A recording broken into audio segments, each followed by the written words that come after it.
exactly what we need to do, because I haven't had a chance today at all.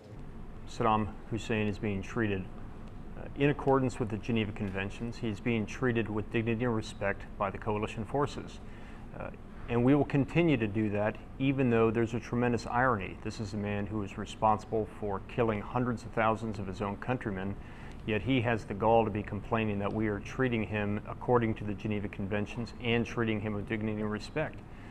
We don't have him in one of his palaces. We don't have him in one of his luxurious apartments that he used the oil money from the people of Iraq to buy.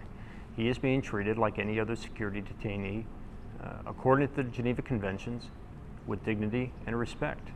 With regards to his legal status, if there is an indictment given to the coalition and the multinational forces in the near future, I think that we've been very clear that the legal custody of Saddam will be considered for handing over to the people of Iraq. The physical custody, based on many of the comments that have been made by Prime Minister Allawi, by President al-Yawer, and many of the other leaders inside the country, will continue to be for some period of time along the current custody arrangements he has.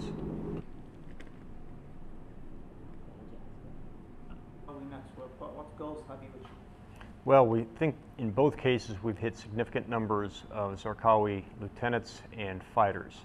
In both cases, we have hit locations that have a significant amount of ammunition at them. That ammunition, which has been used, in our belief, to make car bombs, to make IEDs, weapons and ammunition to kill innocent Iraqi civilians, and to create much of the trouble that we've seen in this country.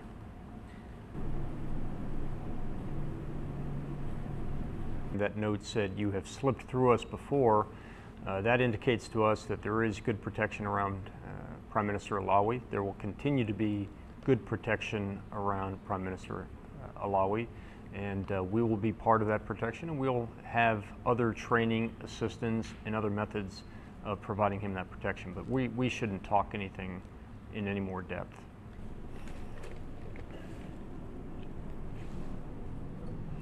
Well, although many of the daily attacks are small attacks, we still are pretty sure that they are being conducted by former Saddam Fedayeen, former Ba'ath loyalists.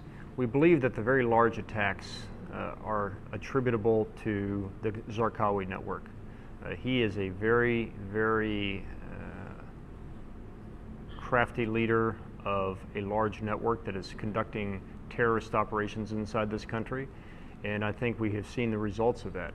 And again, as we have said many, many times, it requires every person in this country to provide information to the legitimate authorities so we can hunt down, to kill or capture every person of that network, to include Zarqawi himself.